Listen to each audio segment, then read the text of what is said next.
Hey guys, tonight we're cracking open one of the wildest, darkest tales you've ever heard, and it's been hiding in plain sight for over 2,000 years.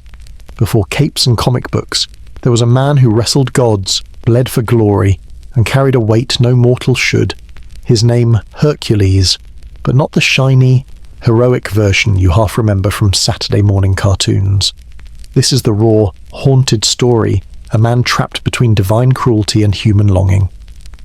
Imagine lying in bed, heart heavy with guilt for things you didn't choose, haunted by dreams you can't escape. That's Hercules, and it makes him feel uncomfortably like us. That's why this bedtime story hits different, because Greek mythology isn't just dusty myths. It's humanity screaming through the ages, asking, how much suffering can one soul endure before breaking over the next couple of hours? We'll wander through feasts of blood and betrayal, peek into Hera's venomous schemes, and feel the quiet moments where Hercules just wants peace. You'll see gods act like jealous siblings, heroes stumble into ruin, and tragedies that make modern therapy bills look cheap. And maybe, just maybe, you'll find pieces of yourself in a man whose legend was built on pain. So, before you get comfortable, take a moment to like the video and subscribe. Let me know where you're watching from and what time it is where you are. I love seeing how far this sleepy little time machine reaches. Now, dim the lights, maybe turn on a fan for that soft background hum, and let's ease into tonight's journey together. Imagine this midnight, a quiet house, and blood. Hercules, the same man posters call a hero, stands over the bodies of his wife and kids. His own hands did it. Their faces are still, their lullabies cut short. Hera's madness coils in his skull like a viper, and the godling snaps. This isn't Disney's Golden Boy. No jaunty songs, no talking goats, just a man whose divine daddy issues turned lethal. Now, ask yourself, would you forgive him, or curse his name forever, and Hera monster-in-law, or just a goddess sick of Zeus spreading his lightning everywhere? Be honest. Here's the part vase painters left out. Zeus cheated like it was an Olympic event. Hera didn't scream, she plotted. Some say she sent visions, whispering rot into Hercules' dreams until his home looked like a den of monsters. One moment, he's humming to his kids. The next, he sees fanged beasts, and then silence. A silence heavier than the club he'd one day swing. Dark, absolutely. But that's Greek mythology for you bedtime stories that bleed. And this is only the beginning. Because the gods aren't done with Hercules, and neither is the king who'll turn his guilt into a circus of impossible labours. While Hercules' mortal world reeked of grief, far above on Olympus, the gods were doing what they did best, drinking, scheming, and talking trash. Picture Hera, draped in peacock feathers, swirling her goblet like a queen who's had one too many centuries of being disrespected. Around her, Apollo lounging with his lyre, Ares sharpening his sword because that's all he ever does, and Hermes pretending not to eavesdrop but absolutely eavesdropping. Hera icily. He's the living receipt of your betrayal. Zeus. Every curl of his hair screams you couldn't keep it in your toga. Zeus kicking back with wine. Yeah, but have you seen his biceps? Mortals eat that up. Heroes need muscles. Babe, Apollo strumming lazily, and drama. Mortals love a tragic backstory. Orpheus flopped until his wife died. Cue godly laughter. Dark. A little cruel. These aren't your Sunday school deities. They're a dysfunctional family with eternity on their hands. Mini-hook. But here's the thing no Disney movie told you. Hera's rage wasn't just jealousy. It was survival. She's the queen of gods, goddess of marriage. Every time Zeus turned on the charm with some mortal or nymph, Hera's crown tilted a little closer to falling. Her wrath wasn't just scorned wife energy. It was the rage of a woman told to smile while her power was undermined in public and private. In a divine court that worshipped strength, fidelity was her brand. Hercules, ironically, made her look weak. And Hera, she doesn't do weak. Hera leaning in, voice like silk-wrapped steel, I want him broken. I want mortals to fear his name. Ares. Apollo, are you an Ares, grinning wolfishly, always down for some blood? Apollo shrugs. As long as I can write a ballad about it later, tragedy sells. Even Hermes can't resist chiming in Hermes. We could make him crazy. Mortals do half the work if you whisper the right nightmares. Hera smirks. The team anti-Hercules is born. Meanwhile, Zeus does absolutely nothing. Zeus refilling his cup. Look, Hera. Darling. My hands are tied. He's my kid. If he wrestles a lion or strangles a snake, mortals throw festivals. It's good PR.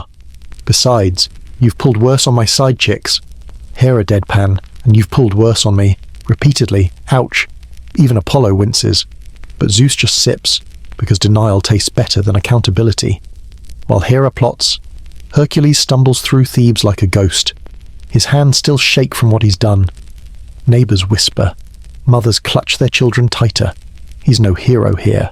He's a monster in a lion's skin he hasn't earned yet. This dual narrative keeps the tension humming divine politics above, mortal consequences below.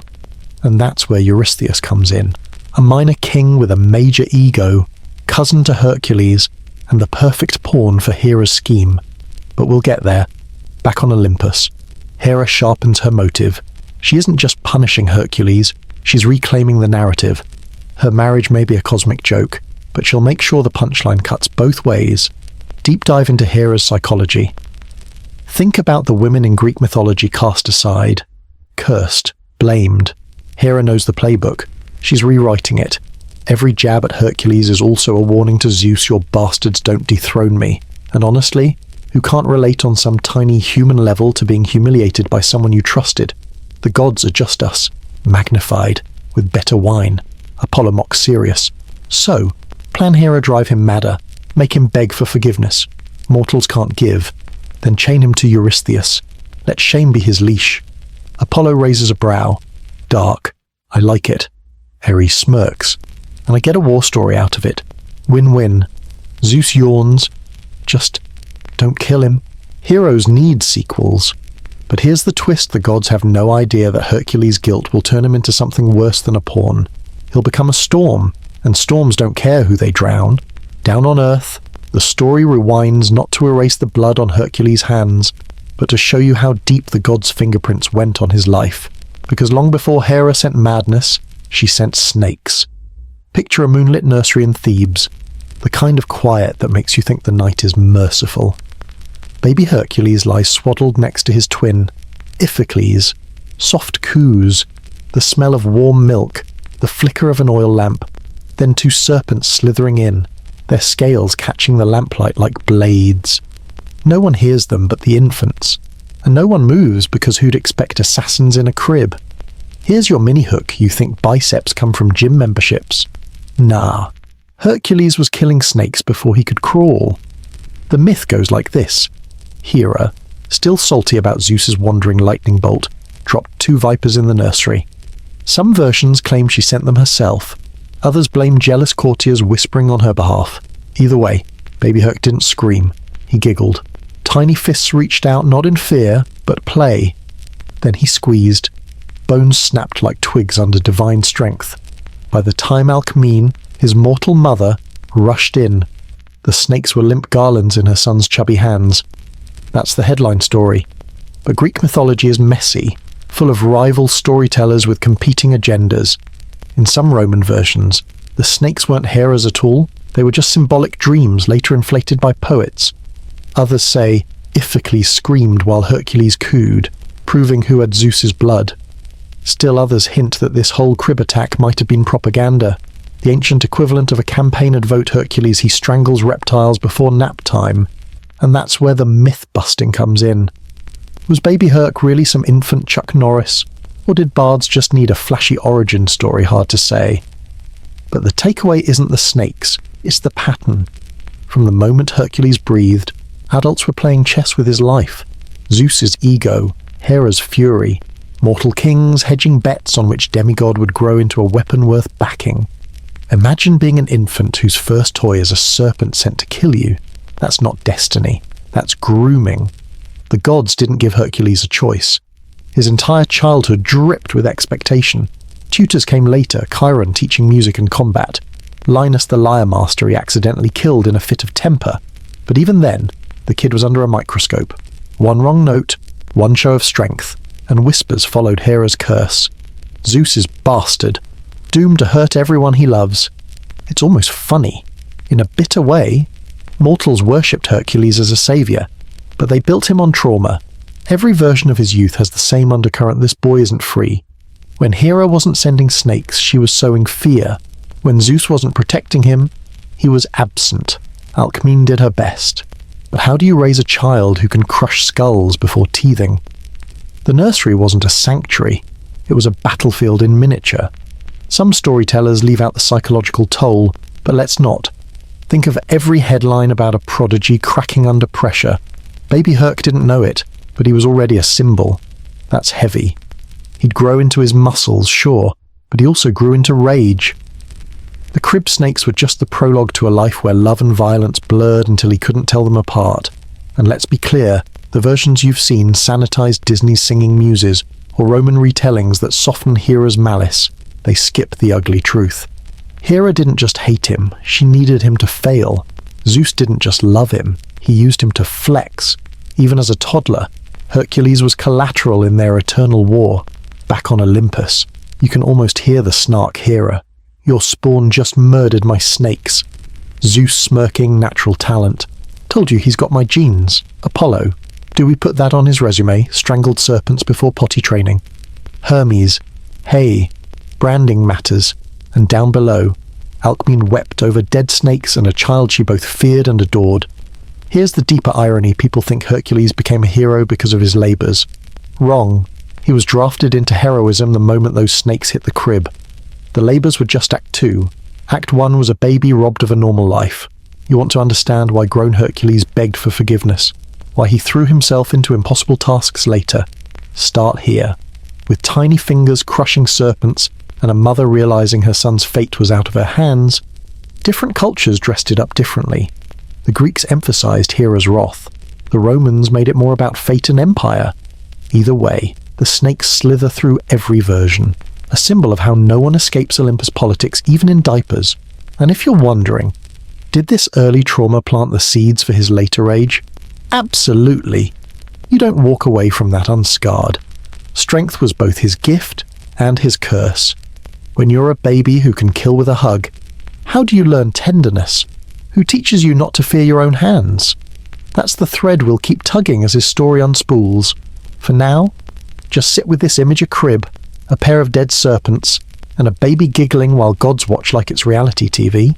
Cute maybe, chilling definitely, and it's just the beginning. Years pass, and the baby who crushed snakes grows into a man who could crush armies. Hercules stands broad-shouldered and sunburnt, a husband to Megara, a father to 3 laughing children. For a while, you might almost believe he outran Olympus's shadow. Days of peace, warm hearthlight on Megara's face. Children chasing each other through the courtyard, the smell of fresh bread mixing with olive oil. Hercules builds, protects, laughs. It feels safe. But Hera doesn't forgive. She waits. One evening. The air is heavy, unnaturally still, the kind of stillness before a storm or a scream. Hercules comes home from a sacrifice, sweat still drying on his neck. The kids rush him. He scoops them up, grinning. Megara teases him about tracking mud in. For a heartbeat, everything is ordinary. Then the shadows in the room seem to shift. Hera steps through his mind like a thief. No thunderclap, no demonic howl, just a whisper threading through his skull. They're laughing at you. She's laughing at you. Zeus's bastard. The world would be better if they were gone. Madness isn't cinematic, it's insidious. Hercules blinks, and Megara's loving gaze warps into mockery. His children's squeals twist into jeers. The hearth's glow smells wrong now, like burning hair. He clutches his head, veins pulsing, the whisper turning into a roar. Hera's gift, or curse. The ASMR of horror, the metallic tang of blood rising in his throat, the sound of his own ragged breathing. He doesn't remember grabbing the sword, only Megara's gasp, a child's cry, "Papa," and then the wet, sickening sound of blade meeting flesh. The smell hits next. Muy mautan quen muy toc contre, the stench of iron and innocence. Here's your mini-hook. This is where most people look away from Hercules. They want the hero who wrestles lions, not the father who slaughters his own blood. But don't turn away yet, the tragedy has layers. The horror you feel, Hercules will carry it forever. When the madness lifts, the silence is deafening. He stands alone in a room painted red, sword slipping from his hand. Megara's eyes stare glassy at the ceiling. The children lie still, limbs small and twisted. His roar tears through the night, shaking the walls. It isn't a war cry. It's an animal realizing it's killed its own cubs. And this is where Hercules breaks. Ancient myths don't often talk about PTSD, but you can read it between the lines. He can't sleep. Every dream replaying the slaughter, every shadow whispering Hera's lies. He can't wash the blood from his hands. Not really. He avoids people. Their laughter sounds like mockery. When he does speak, it's mostly apologies to ghosts who can't hear him. Some storytellers try to soften this part. It wasn't really him, it was Hera's spell. True, but trauma doesn't care about divine technicalities. Hercules remembers the weight of Megara's body as it fell. He remembers the warmth of his children's blood on his arms. Spell or no spell, the guilt is his, and that's what makes him human. That's what makes him interesting. Up on Olympus, the gods gossip Apollo bit overkill. Don't you think Hera coldly, let him feel what I felt? Betrayal burns. Zeus grim, he's my son, and now he's broken. Are you happy, Hera? No, but I'm satisfied. It's twisted. Yes, but also political. Hera wasn't just jealous, she was asserting dominance. In a pantheon where power is everything, Hercules symbolized Zeus's defiance by shattering him. Hera sent a message no one humiliates her and walks away whole. Back on Earth, Hercules wanders, ragged, filthy, unrecognizable. He can't return to Thebes, the people whisper kinslayer. He can't end his life either. Death feels like a coward's exit. He kneels at Apollo's temple, begging for a way to atone. His voice cracks. What do I do? How do I live with this? And Apollo's oracle gives the infamous answer: serve Eurystheus, king of Tyrants. Do whatever humiliating labor he demands. Maybe then you'll earn peace. That's the origin of the 12 labors, the heroic deeds that made Hercules a legend. But look where they start, not with glory, but with blood and grief. This isn't a muscle-bound superhero. This is a man trying to scrub his children's screams from his memory by wrestling lions and cleaning stables. You want symbolism? Here it is, the greatest heroes are the most broken. Hercules isn't admired because he's flawless. He's admired because he gets up after hell. His muscles don't make him a hero. His remorse does. And Hera, she's not just a cartoon villain. She's the embodiment of wounds that never fully heal. There's a bitter irony in how later poets tried to gloss this over. Disney cut the infanticide entirely. Roman writers reframed it as tragic fate, but the Greeks knew better. They didn't shy from the horror because the horror made the redemption meaningful. Without this knight, Hercules is just another demigod with a club. With it, he becomes a symbol for anyone who's ever hated themselves for hurting people they loved. So, sit with this discomfort a little longer. Hear the phantom cries echoing in his skull. Smell the iron and the singed hair. Feel his calloused hands trembling. He's not a hero yet. He's just a man drowning in guilt, staring up at gods who toy with mortals for sport. And here's the cold comfort: the tragedy isn't over. It's only the downbeat before the mythic crescendo. The labors are coming, the monsters, the gods, the impossible tasks. But none of it will be as haunting or as human as this night of madness. You stayed. You didn't look away. That matters. Because Hercules' journey is about to twist again, and understanding the man behind the myth is the only way to follow him. The blood on his hands, it will shape every choice he makes, every monster he slays, every tear he sheds. So when you hear his name sung as a bedtime story in the future, remember this chapter too. The hero and the horror are one and the same, and that's what makes his story worth telling. Dawn creeps over the blood-stained horizon as Hercules drags himself up the worn marble steps of Delphi. His tunic is torn, his eyes sunken, his body still a wall of muscle but now hollowed out by grief. The temple smells of incense and goat fat, the kind of sacred haze that makes mortals believe the gods are listening. He kneels before the oracle, voice hoarse from nights of weeping. Tell me how to make this right. Tell me how to live without their ghosts. Pythia, the priestess of Apollo, doesn't flinch at the broken demigod before her. She inhales the vapor rising from the chasm beneath the temple, pupils dilating until they swallow her irises. When she speaks, her voice is a layered whisper, as if the whole pantheon is using her throat. Your blood cries out, Hercules. Redemption will not come with prayer. You must serve Eurystheus of Tiryns, 12 labours, 12 trials to break or redeem you. Hercules swallows, tasting ash. Serve Eurystheus. The snivelling cousin who's been jealous since birth. The gods never pick an easy path. 12, he rasps. And if I survive, the oracle's mouth curls into something between pity and amusement. Then, maybe, your soul will be lighter, or maybe not. Even the gods can't promise peace. And speaking of gods, cut to Olympus, the ultimate peanut gallery.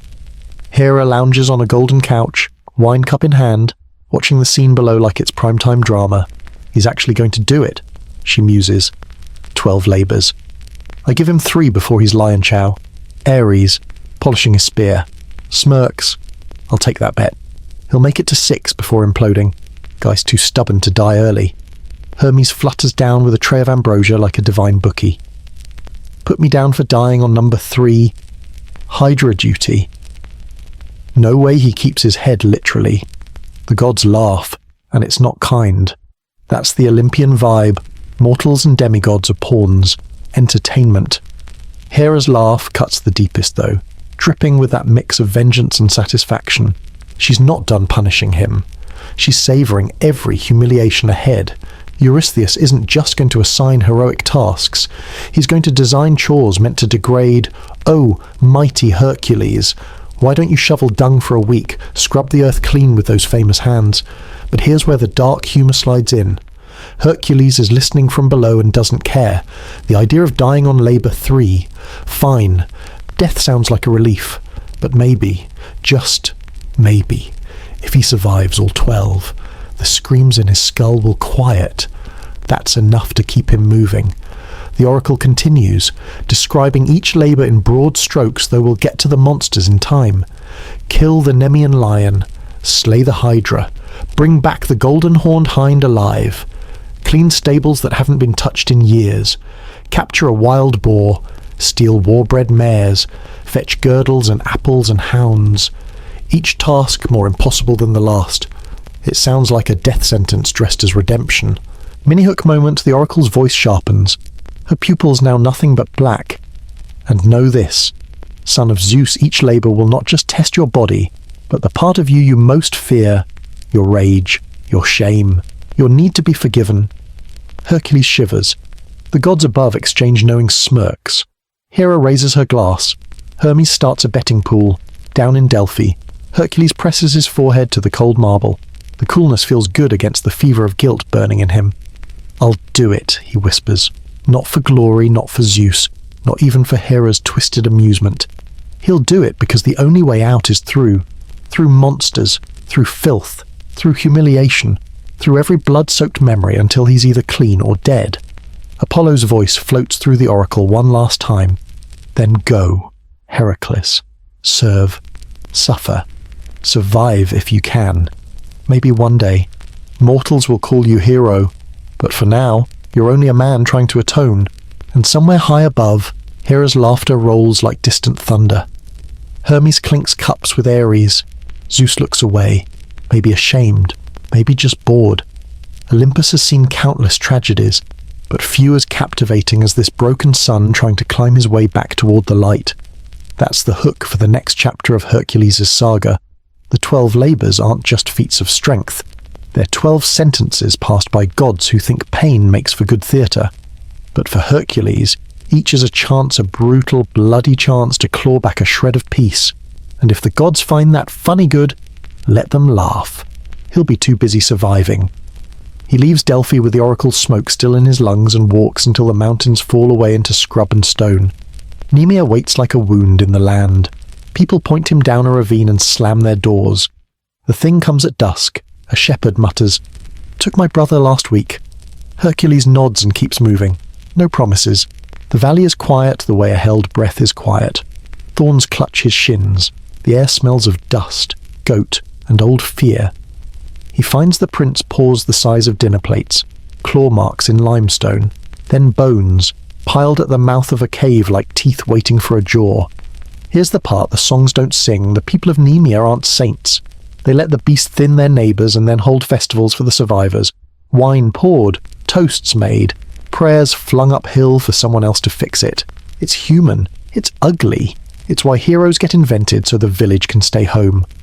From the cave comes a breath so deep it sounds like bellows.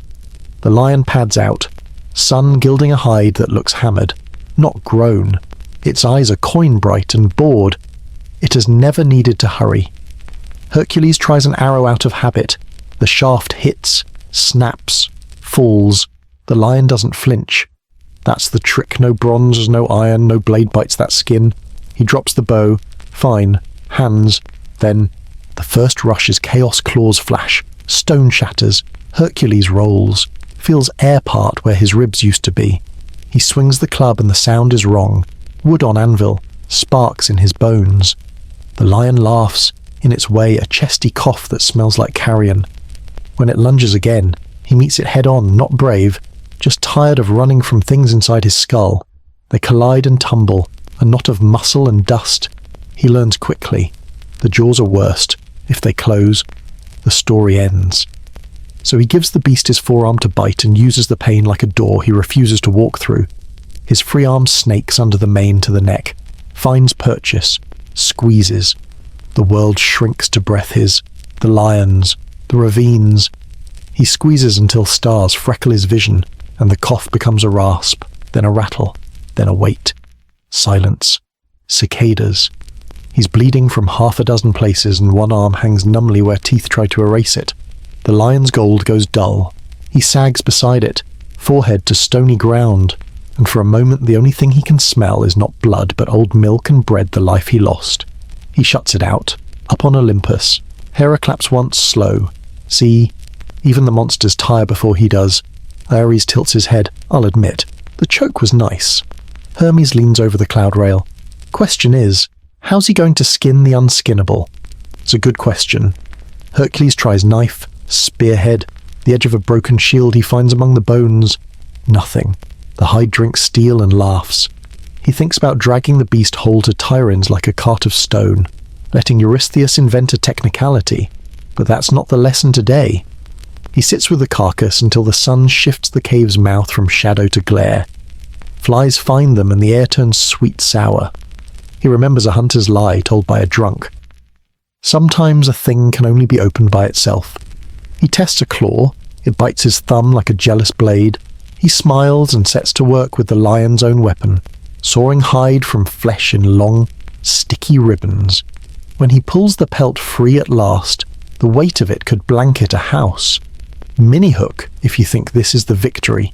Wait until you see the reception. He carries the skin over his shoulder and the skull on a rope. Villagers pour out, cheering now that the danger is dead. They touch the pelt for luck and swear they were brave in ways memory refuses to confirm. He doesn't scold them. He's too tired to judge. He watches relief curdle into stories I held the torch. I prayed the longest and understands how legends grow. At Tyrins, Eurystheus peeks around a door, squeals at the head, and dives into a wine jar. Leave it outside echoes from clay. The court snickers. Hercules rests the skull on the threshold like a gift no one deserves. He keeps the hide, wears it. Not for vanity, but because armour that mocks the metal that failed him feels right. The mane frames his face like a storm cloud. When he walks, the pelt whispers, and that sound follows him into sleep. Psychology, not pageantry. He didn't kill the lion to look heroic. He killed it because sometimes you strangle the thing that eats your village before you can face the thing that eats your mind. The chokehold is practice for surviving nights when the past clamps down and refuses release. The pelt isn't a trophy, it's a reminder. What looks invulnerable usually isn't. You just have to turn the weapon inward, up above. Hera leans back, not smiling but not disappointed. Fine, she says. 1. Hermes marks a tally. Ares bets double on the Hydra. Hercules doesn't look up. He tightens the straps of the pelt and starts walking. The swamp announces itself before Hercules ever sees water. The air thickens, wet and sour, as if the land is sweating out old nightmares. Each step sinks an inch into mud that wants more. A chorus of frogs shuts up all at once. replaced by a hiss that doesn't belong to any frog. That's the Hydra's greeting, a sound like steam escaping the Earth's cracked lips. The locals called it a lake guardian, but their eyes flickered the way liars' eyes do. Truth is, no one came near anymore. Herds lost, hunters vanished. Only whispers returned a serpent with too many heads to count, each one spitting poison, each one hungry. Eurystheus' note had been smug. Kill it, like that was a reasonable ask. Like anyone but a half-god raised on grief would even try. Hercules stands at the edge, club in hand, lion's pelt sticking to his sweaty back. The water ahead is black, not from night, but from whatever festers beneath. Ripples form without wind. Then the heads rise, one after another, wet and glistening. 9:12. It doesn't matter. Eyes gleam yellow-green, and when they blink, the sound is like knives sheathing. Here's the part the Hydra never got to tell it wasn't born evil. Hera raised it from a hatchling in this swamp, left it to guard the watery grave of Typhon, the monster Zeus buried here. All it ever did was protect its home, snapping at the intruders who burned the marsh for farmland. It didn't ask for the songs that made it a villain, or the hero now glaring across the mire. It only knows that everything that enters never leaves. A voice drifts down from Olympus, honeyed with mockery. Hera. Of course. Careful. Sunny. Chop one head, 2 grow back. Even you can do that math. Ares adds. I've got 5 drachma on at least 3 bites before you run. Hermes laughs so hard he nearly falls off his cloud. He's going to smell like swamp for weeks. Hercules doesn't answer. His breath is steady, but inside he feels the weight of the last kill still clinging lion's teeth. Villagers cheer. Eurystheus cowering. It's never enough. These tasks don't scrub away blood. They just add layers. Maybe this swamp will bury him and finally make everyone happy. The Hydra strikes first. One head darts, jaw unhinged, spitting venom that sizzles on the rocks. Another swings low, aiming to sweep his legs. Hercules rolls, mud filling his ears, then swings his club. Crack one head down. For a blink, there's relief. Then the stump bubbles and splits, birthing 2 fresh heads with fangs sharper than the last. They scream like steel on glass. Mini-hook, you think killing monsters is straightforward. Welcome to the math problem from hell. He fights on, ducking and swinging, each victory multiplying the nightmare. The heads move like dancers in perfect sync. One distracts, another bites. Teeth graze his shoulder, poison burns. The lion pelt helps, but not enough. His muscles shake. For the first time, he wonders if Hera planned this as his tomb. Somewhere beyond the reeds, a faint crackle of fire. Iolus Nepheus charioteer, an occasional voice of reason has followed. Despite orders to stay, he lights a branch with pitch and yells. Burn the stumps. They won't grow back. Hercules doesn't ask how he knows. Sometimes salvation comes from outside the script. He slams another head, drags the writhing neck toward Iolaus' torch. Flame meets flesh, and the smell is worse than the swamp, a cocktail of burned meat and poison. But it works. No regrowth. They repeat the rhythm, smash, burn, cough from the fumes, repeat. One by one the heads fall, each death a small betrayal of the Hydra's story. It was just defending home, after all, and now the home will go quiet forever. The last head, the immortal one, he severs with a golden blade borrowed from Athena's temple, one concession from the gods who watch and gamble. He buries it under a rock too heavy for mortals to move, as if hiding the evidence will make the killing less cruel. Silence, except for their ragged breathing and the swamp reclaiming itself. Frogs croak again, tentative. Hercules wipes poisoned sludge from his face and almost laughs. 2 labours down, 10 to go, and already his body feels like borrowed clay. Up above, Hera gives slow applause. Not bad, she says. Shame he needed help. Ares rolls his eyes. Whatever. My bet's still alive. Next time. Snakes with wings. Hermes leans over his cloud, voice syrupy with sarcasm. Hero smells like roasted lizard. Very on brand. Hercules ignores them. He looks at the swamp, the scorched necks, the buried head, and feels no triumph. The songs will call this a victory. Children will hear about the brave hero slaying the Hydra. No one will mention the poison burns, or the way the creature whimpered on its last breath, or how he'll see those yellow-green eyes every time he closes his own. He hauls the carcass out, cuts open its belly to harvest the venom. If the world insists on sending monsters, he'll weaponize their horror. He dips his arrows in the black blood, each drip smokes in the dirt, a gruesome insurance policy for labours ahead. The walk back is long, mud sucking at his heels, skin itching with invisible burns. Villagers watch from afar. No one comes close. They'll claim his glory later from a safe distance. Eurystheus will likely hide again, declare the labour invalid because of Iolaus' help, and Hera will smirk. But for now, Hercules is just a man in a swamp, bleeding, reeking of smoke, carrying the weight of another life taken. This is the pattern he's starting to see. The labours aren't about monsters. They're about how much of himself he can lose before nothing's left.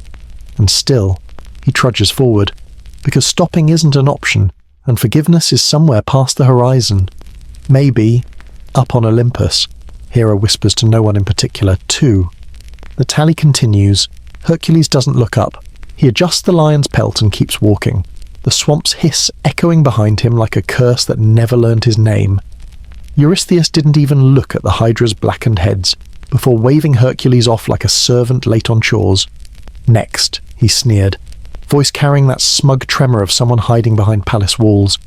Bring me the Ceryneian hind, alive, untouched. Oh, and don't break the antlers, those belong to Artemis. He said it like asking someone to fetch grapes, not chase an immortal deer sacred to a goddess with a reputation for turning hunters into cautionary tales. Hercules didn't argue. What would be the point? He just nodded, turned, and left. The palace air smelled of polished stone and cowardice. The forest ahead would smell of pine and cold moonlight. At least the deer wouldn't mock him. The hind was no ordinary creature. Golden antlers like molten sunlight, hooves of bronze faster than wind over mountain peaks. It belonged to Artemis, who didn't take kindly to mortals touching her pets. Hercules knew the stories Actaeon turned into a stag, ripped apart by his own hounds just for glimpsing her bathing. Don't get caught, he muttered to himself, a grim little joke that made Iolaus snort. His nephew stayed behind this time. Chasing an immortal deer required solitude. He stalked through Arcadia's forests for days, nights. Really. The hind moved like moonlight, appearing only under silver glow, vanishing with the dawn. Hercules followed rivers, climbed cliffs, slept under trees older than myths. Every time he thought he'd cornered it, he'd catch a flicker of golden antlers through the fog, then nothing but hoofbeats like distant thunder. Here's the thing, the songs leave out it wasn't just a chase, it was a meditation. In the silence between breaths, Hercules felt the madness in his skull quiet a little. He watched stars wheel above as he ran, felt the ache in his calves become part of the rhythm. There was no club to swing, no monster to kill, just a creature too fast to catch and a man too stubborn to quit. Mini hook for your insomnia, you think heroes are made in war. Sometimes it's in the waiting, the aching, the running after something you can't even touch. On Olympus, the peanut gallery kept busy. Hera leaned on a marble balustrade, sipping nectar. He'll pull a muscle by month 2, Hermes smirked. I give him 3 pulled muscles and a twisted ankle. Apollo, polishing his bow, chimed in. That hin's faster than gossip in Delphi. This will be fun. Even Artemis watched from the clouds, silent, cool as moonlight. She didn't root for either side yet. Months bled together. Snow dusted the pines. Hercules' beard thickened. Boots wore thin. He waded rivers, scaled ridges, slipped on frost, cursed at stars. The hind remained always ahead, golden antlers a taunt. Once, it paused in a glade, moonlight dripping off its flanks like honey. Their eyes met, brown, wide, almost human. Then it bolted again. He almost laughed. Was the damn deer toying with him? There's a twist most people forget. Hercules didn't conquer the hind. He outlasted it. After a year of relentless pursuit, under a harvest moon, the creature finally slowed at the river Ladon. Maybe it pitied him. Maybe even divine creatures get tired. Either way, it paused long enough for him to notch an arrow not to kill, but to graze. The shaft nicked its leg. The hind stumbled. He lunged, caught it gently, arms wrapping around trembling fur. It thrashed, golden antlers cutting the air, but his grip was steady, his voice soft. Easy. I'm not here to harm you. and maybe that was the truth, for once. He bound its legs loosely with vine rope, careful not to bruise. The hind's breath was warm against his neck, smelling of leaves and cold water. For the first time in these labours, Hercules felt something other than rage or exhaustion. He felt reverence. Of course. Nothing stays sacred for long. Artemis appeared before him, moonlight coalescing into a woman with a bow taller than she was. Her eyes were sharp enough to peel the truth off a lie. "You touched what's mine," she said, voice calm but edged, "and you bound her. Do you know what I do to men who break my laws?" He knelt, the hind cradled like an offering. "I had no choice," he said, and for once there was no sarcasm in his tone. "Eurystheus demands, Hera plots. I mean no harm to her. She'll be returned unharmed." He met Artemis's gaze and didn't blink. Maybe it was the exhaustion, maybe the honesty, but something in her face softened. "She's sacred," Artemis said finally. "Treat her as such, and I'll allow this farce. But one bruise, one drop of her blood shed beyond what you've taken, and I'll add your hide to my collection." She vanished, leaving the scent of night-blooming flowers and threat in the air. "Up on Olympus," Hera scowled. Even Artemis pities him now. "Disgusting." Ares grunted. "Who cares? It's just a deer. Wake me when there's blood." Hermes grinned. "Don't worry, plenty of that coming in the next labour." Hercules carried the hind back, slow and careful, muscles screaming, heart oddly quiet. Eurystheus squealed when he saw it, tried to claim it for himself, but Artemis's warning lingered. Hercules handed it over just long enough to count the labour complete, then released the hind back to the wild. It bounded away, golden antlers flashing once under the sun, then gone. This labour left no carcass, no poison, no burned flesh, just an echo of hooves and a man who, for a brief moment, remembered he could hold without killing. But Hera marked her tally anyway. 3, she whispered. Her war wasn't over. Neither was his redemption. And the next labour wouldn't be so merciful. The hind's hoofbeats faded into the trees, but in Hercules' ears they sounded almost like applause. Or maybe that was just the gods laughing, already plotting what torment came next. Eurystheus barely let Hercules catch his breath before waving him off again. "Boar," he said, with that same royal smirk, "the Erymanthian kind, alive. Try not to die in the snow, it would ruin my schedule. Easy for a man sitting indoors sipping wine." Hercules didn't bother replying. He'd learned the pattern Eurystheus dreamed up impossible errands. Hera whispered them into his ear, and the gods watched like bored kids betting on ants. The Erymanthian boar was no ordinary pig rooting around a farmyard. This thing was nightmare fuel on hooves' massive tusks, bristled hair like iron needles, breath fogging in the mountain cold like steam from a furnace. It lived high on Mount Erymanthos, where winter never loosened its grip and avalanches waited for the slightest excuse to bury you. Perfect vacation spot. Hercules trudged toward the mountain through villages whose residents locked their doors at sundown. They'd whisper about the boar over hearth fires. It wasn't just a beast, it was a curse. Fields torn, livestock slaughtered, hunters gutted and left like offerings. The people prayed to the gods, but the gods had outsourced the problem to a man already drowning in guilt and labour. He climbed into the mountains, each step crunching through knee-deep snow, air so cold it sliced his lungs. The trees grew thin, the wind louder, carrying the boar's guttural snorts like thunder. Somewhere above, Hera watched from Olympus with a wolfish grin, frozen to death by a pig poetic. Hermes laughed, lounging next to her. "Bet you 10 drachmas he gets gored before he even sees it." Apollo rolled his eyes. "Please, he'll trip on ice first." Days passed. Hercules set traps pits camouflaged with snow, ropes rigged between pines. The boar barreled through them like a god of chaos. He tracked its prints, each the size of his hand, across jagged ridges slick with frost. At night, he camped under the brittle stars, his breath freezing on his beard. Sleep brought no peace, just flashes of red. His children's faces in the dark. Maybe chasing monsters in the snow was better than sitting still with that. On the 4th night, a storm rolled in. Wind howled like banshees. Snow whipped his face raw. Somewhere in the whiteout, he heard it, the boar's roar, deep and guttural, followed by the crunch of something big moving fast. He tightened his grip on his spear and waited. Out of the blizzard it came, a wall of muscle and rage, eyes glinting like coals. Its tusks were curved scimitars, rimmed with ice and old blood. Mini-hook for the insomniacs if you've ever been chased by a dog. Multiply that fear by 1,000 and add knives to its face. That's what Hercules felt when the boar charged. He dove aside, snow exploding where he'd stood. The boar swung back with terrifying speed, nearly catching his thigh. This wasn't a fight. It was survival. He led it uphill, weaving between pines, using its own fury against it. Each time it lunged, he dodged. Each time it missed, it grew more enraged. The blizzard turned the world into a blur of white and red, his heartbeat sinking with the boar's roars. Hercules had a plan, crude but effective. Higher and higher he climbed, toward a plateau where the snow was deepest. The boar followed, snorting clouds of steam. When they reached the drift, Hercules sidestepped at the last second. The beast ploughed headfirst into the snowbank, momentum its own worst enemy. It thrashed, squealing in outrage, but the snow packed around it like cement.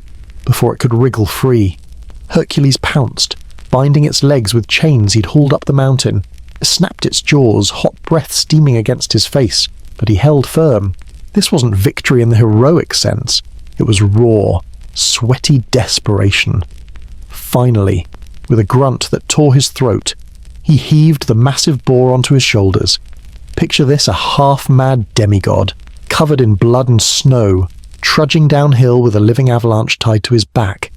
The gods on Olympus howled with laughter. Even Hera clapped slowly. He looks ridiculous. Hermes grinned. Ridiculous, but alive. That's the annoying part. When Hercules reached Eurystheus's palace, the king did what any brave ruler would do. He hid. Literally dove into a storage jar the second he saw the boar. Hercules just dropped the beast in the courtyard, chains rattling, and let it squeal its rage. The sight of Eurystheus's legs trembling inside that jar was the closest thing to joy Hercules had felt in months. He released the boar back into the wild after the labour was counted. No need to kill it. The god's entertainment was done. The villagers would still whisper about the monster on the mountain, but now they'd add his name to the tale, half in awe, half in pity. Here's the unglamorous truth: every labour left Hercules more frayed at the edges. The songs don't mention the frostbite, the exhaustion that settled deep in his bones, the way he stared into the fire at night and wondered how many more beasts or men he'd have to break before his own guilt loosened its chokehold. But Hera tallied another checkmark, 4 down, 8 to go, and the next ones they'd make a murderous boar look like a petting zoo on Olympus. Ares yawned. He's still breathing. Annoying. Hera's smile sharpened. Let him breathe. I want him alive for what comes next. And somewhere in the snow-covered peaks, the boar's distant grunt echoed like laughter, or maybe that was just the gods again, planning their next cruel joke. By the time Eurystheus sent him on the 5th labour, Hercules was beginning to suspect the king had a personal fetish for humiliation. Clean the Augean stables, Eurystheus commanded, with that oily grin, all in a single day. Should be easy for a hero. Yes, easy. Except the Augean stables weren't just dirty, they were biblical-level filthy. Imagine decades of manure from thousands of sacred cattle, sun-baked into layers, rank as sin. The smell hit Hercules before he even saw the walls, a suffocating stench that clung to his hair and skin like shame. He stood outside the massive enclosure, boots sinking into the sludge, and couldn't help muttering, 12 labours, and I'm a janitor now.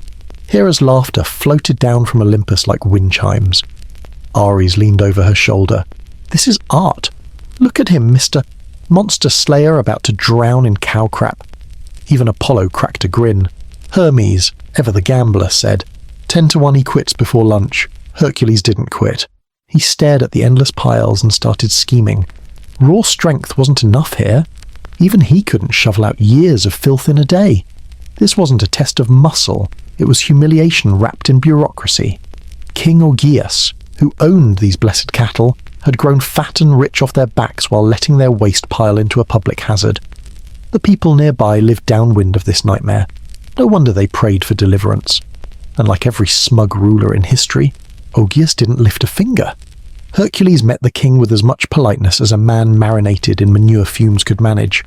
I'll clean your stables in a day, he offered. but I want 1/10 of your herd as payment." Augeas laughed in his face. "If you do it?" "Sure," he scoffed, confident it was impossible. Classic move: underestimate the guy with the lion skin cape, instead of grabbing a shovel. Hercules walked to where 2 rivers snaked near the stables, the Alpheus and Peneus. He studied their course like a general planning a siege. Then he did what any overworked, underpaid labourer dreams of: he broke the system. Literally. He tore through the stable walls, ripped channels from the rivers, and redirected the roaring currents straight through Augeas's filthy empire. Picture the scene: the rivers exploded into the stables like divine fire hoses. Years of filth and rot churned and surged out in a flood so violent it knocked over walls and sent the sacred cattle mooing in outrage. The reek rolled for miles, a tidal wave of waste. Villagers downriver probably cursed his name for weeks, but the stables spotless in hours. Mini-hook for anyone still awake: history loves its heroes, but most of the time, change looks a lot like a flood of crap washing away the old order. Same in 1200 BCE, same now. When Augeas saw the gleaming floors and empty stalls, he turned pale. Paying Hercules meant losing real wealth, and wealthy men love promises only when they don't have to keep them. He refused, claiming the deal was void because Hercules used rivers instead of his hands. That's the kind of legalese that makes modern politicians look honest. Hera cackled so hard she spilled her ambrosia. Eurystheus, delighted at the loophole, decided this labour wouldn't count unless done for free. It was bureaucracy stacked on cruelty, and Hercules stood in the middle of it with manure still in his beard. What's fascinating and grimly funny is how familiar this feels. Augeas's stables weren't just a literal mess. They were a metaphor for rot at the top. Leaders piling filth while peasants gag, then bulking when someone demands accountability. Hercules didn't argue. He'd learned there was no point. He just added Augeas's name to the long mental list of men who'd benefit from a lightning bolt or two. But he swallowed his rage. This was penance, and penance didn't come with fairness. That night, sitting by the riverbanks, he scrubbed the stink from his skin with icy water. The cattle lowed in the distance, unaware of the chaos. He stared into the current and felt that familiar weight pressing on him, the ghosts of his family, the endless errands, the gods snickering overhead. Hero. The songs could keep their titles. He was a man knee-deep in crap, doing the dirty work no one else would. On Olympus, the commentary never stopped. Hera smirked. Look at him. Produced a plumbing. Hermes shot back. Plumbing that worked. Admit it. You didn't think he'd pull it off. Even Zeus, half asleep on his throne, mumbled, "Clever boy. Must get it from me." Hera's glare could have melted marble. Eurystheus's messengers eventually came to verify the stables gleamed. No gratitude, of course. Just a tally mark on the list of tasks. Another box checked for Hera's twisted amusement. 5 labours down, though, thanks to royal fine print. The count stayed at 4. If Hercules felt cheated, he didn't show it. He just slung his club over his shoulder and prepared for whatever fresh hell came next.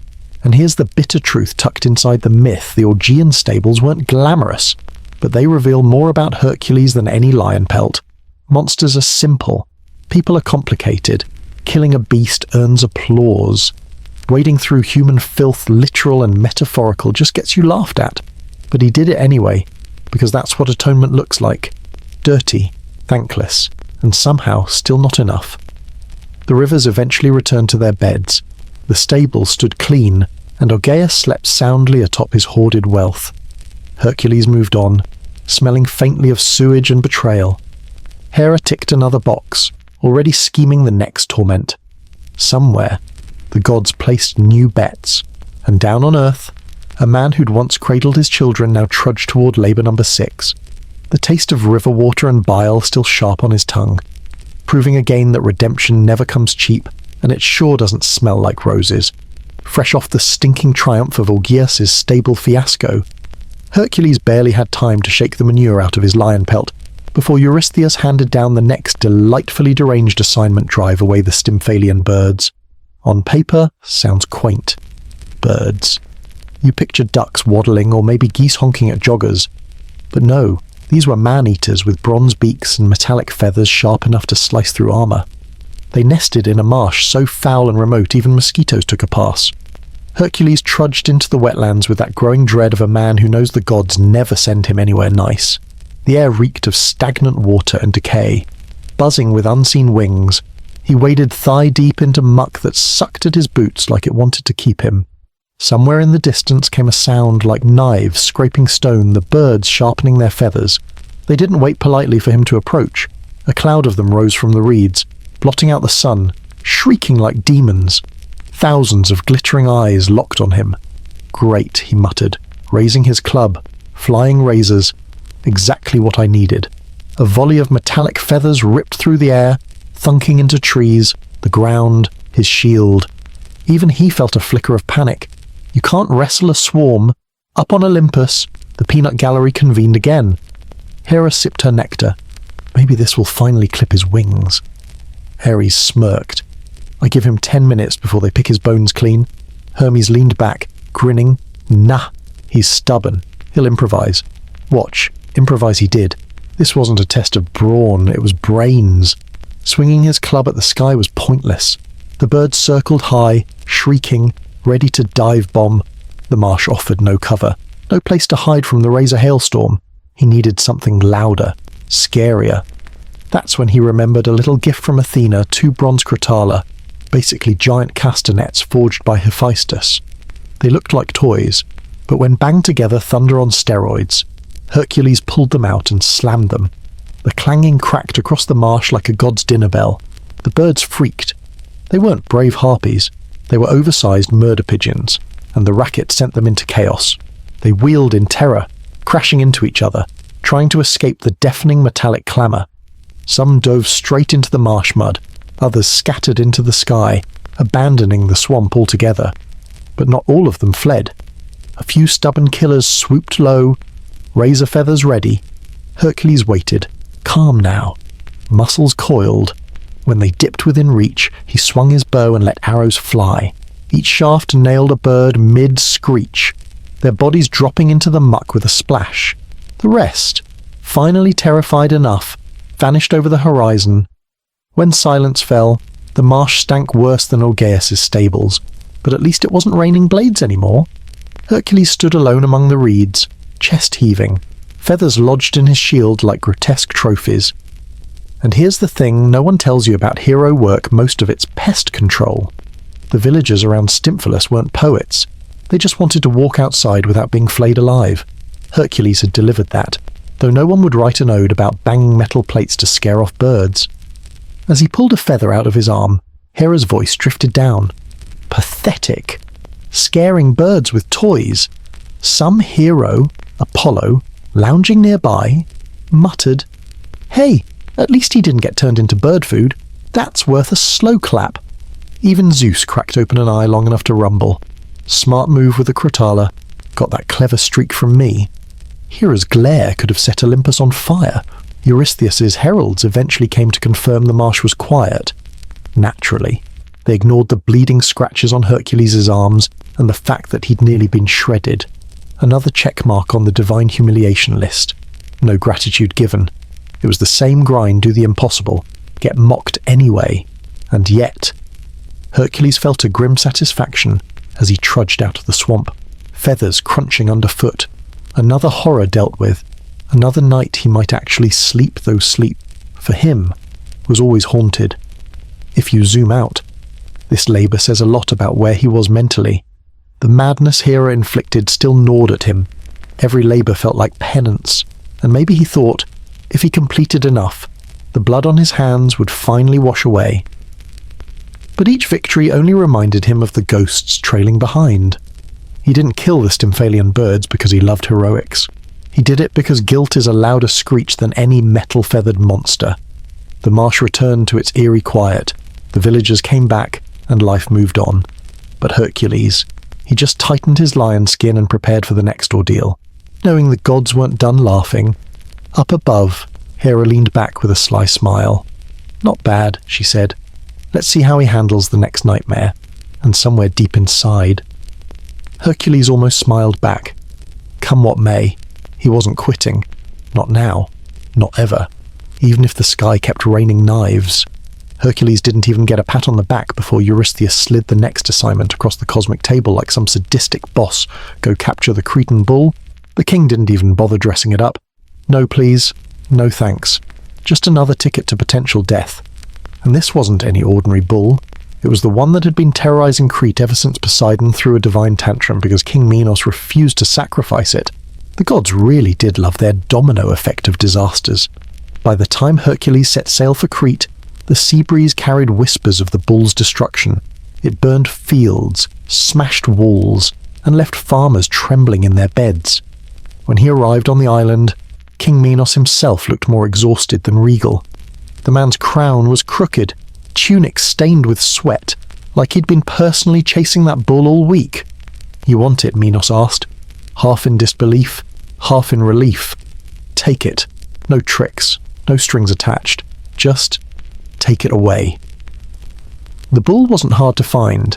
Its roar echoed across the hills like thunder with a hangover. Hercules climbed a ridge and saw it in the distance, a massive white beast pouring at the earth, steam puffing from its nostrils. It wasn't just big, it shimmered faintly. Divine energy humming under its hide, Poseidon's handiwork.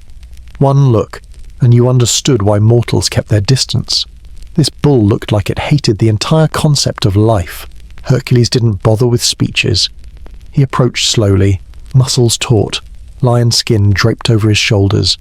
The bull spotted him and charged, hooves pounding like war drums. For a split second, Hercules almost admired its ferocity. Then he braced and dove aside at the last moment, grabbing its horn as it thundered past. The impact rattled his bones, but he held on. The bull bucked, twisted, tried to gore him into the dirt. What followed wasn't the glamorous hero moment poets sing about. It was a sweaty, mud-slicked wrestling match between a demigod and a divine beast. The bull's hide was slick with dust and foam, its muscles straining against his. Every time it threw him down, he got back up. Every time it charged, he dodged and grabbed another hold. His arms burned, ribs ached, and still he clung on. Because that's what Hercules did. He outlasted everything. Pain, shame, divine pranks, it didn't matter. He'd rather die grappling than quit. On Olympus, Hera was lounging like she'd ordered front row seats. "Bet you 5 drachmas the bull wins," she quipped. Ares smirked. "He's going to get skewered like a kebab." Hermes snorted. "Nah, he's got this." Hercules is basically too stubborn to die. Even Zeus, lazy thunder god extraordinaire, cracked a grin. "That's my boy. Wrestle that bull like you wrestle your demons." Hera rolled her eyes so hard you could almost hear them. After what felt like hours of dirt and adrenaline, Hercules finally managed the impossible. With one last heave, he twisted the bull's neck and forced it to the ground, pinning it with raw strength and sheer willpower. The bull snorted and thrashed, but eventually stilled, its wild eyes rolling back. It wasn't dead, just subdued. Hercules stood over it, chest heaving, covered in bruises and dust. The people of Crete peeked out from behind trees and rocks. Watching in awe, Hercules tied the bull and prepared to haul it back to Eurystheus. Another labour checked off. But the victory felt hollow, as always. Wrestling the bull didn't erase the blood on his hands or the nightmares waiting when he closed his eyes. The gods' games were endless, and he was just the pawn with muscles. And yet, there was something symbolic about this labour. The bull wasn't evil, it was cursed, like Hercules himself. It had been thrown into chaos by the whims of gods. Maybe that's why he didn't kill it. He knew what it felt like to be a weapon in someone else's drama. Instead, he led it gently once it calmed, whispering low to keep it steady. A strange bond between the damned. Of course, Eurystheus didn't care about symbolism. When Hercules dragged the bull back to Tiryns, the king squealed and dove into his storage jar like usual. Hera probably toasted his humiliation. The bull, ironically, later escaped and wandered to Marathon, causing more chaos because in Greek myths, nothing is ever truly handled. Problems just migrate. As Hercules wiped the sweat and dirt off his face, there was no triumphant speech. Just a grunt, a nod to the next horror. These labours weren't about glory anymore. They were survival, penance, maybe even a twisted kind of therapy. Each monster wrestled, each task survived, chipped away at the boulder of guilt he carried, And every time the gods laughed, every time Eurystheus quaked, it only steeled him more. The world wasn't fair, the gods weren't kind, but Hercules, he was still standing, and that was its own kind of victory. Up above, Hera's smirk didn't fade. "Not bad," she murmured, "but let's see how he handles the next one." And Hercules, dust in his hair, bull rope in hand, almost dared to smirk back, because no matter how cursed the assignment, he wasn't done yet. The fight was the only thing keeping him alive. By the time Eurystheus stammered out the next command, Hercules barely blinked. "Go get the man-eating mares of Diomedes," the king said, voice shaking as if he were the one who had to face them. Thrace was far from home, a jagged land ruled by Diomedes, a warlord who treated hospitality like a sick joke. His horses weren't ordinary either. They feasted on human flesh, their stables reeking of iron and rot. Perfect assignment material when you want someone dead but don't want to get your own hands dirty. Hercules travelled north with that grim focus that came after too many horrors. His companions this time were a few brave volunteers who hadn't learned to run yet. The closer they got to Diomedes' palace, the thicker the air smelled of blood.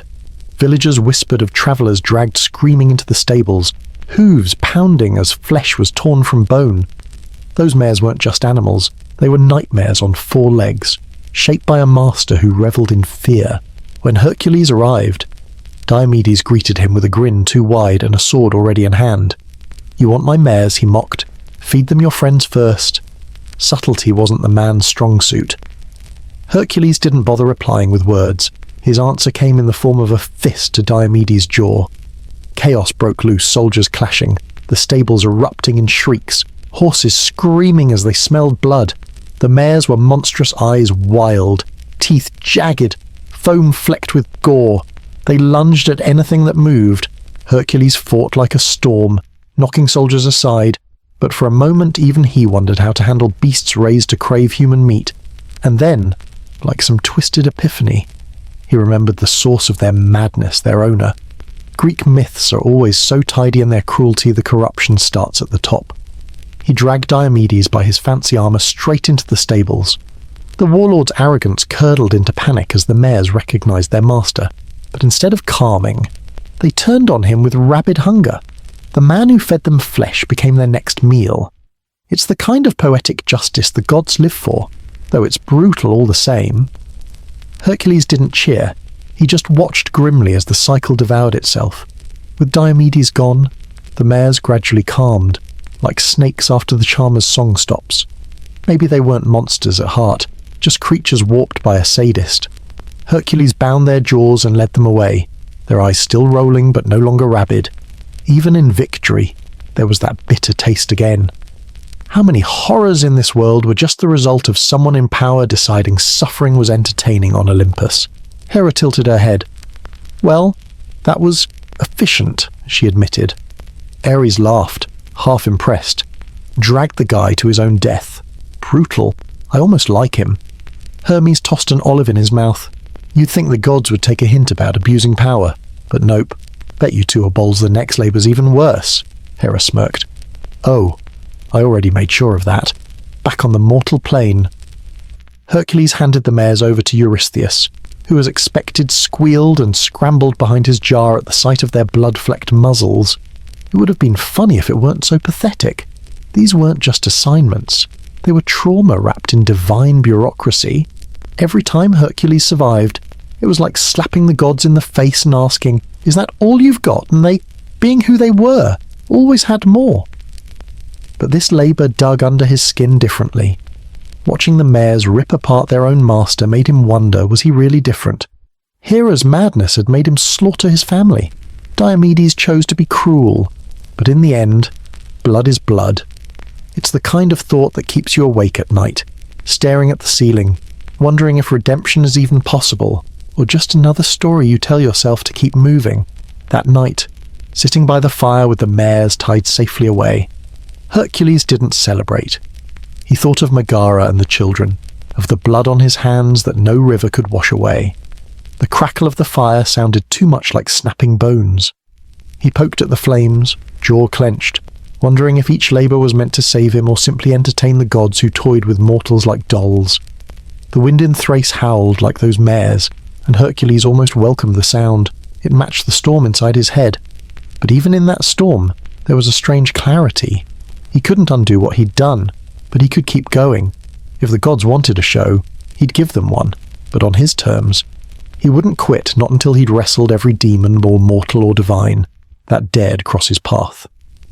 When dawn broke, the mares stomped nervously, their wildness not fully tamed.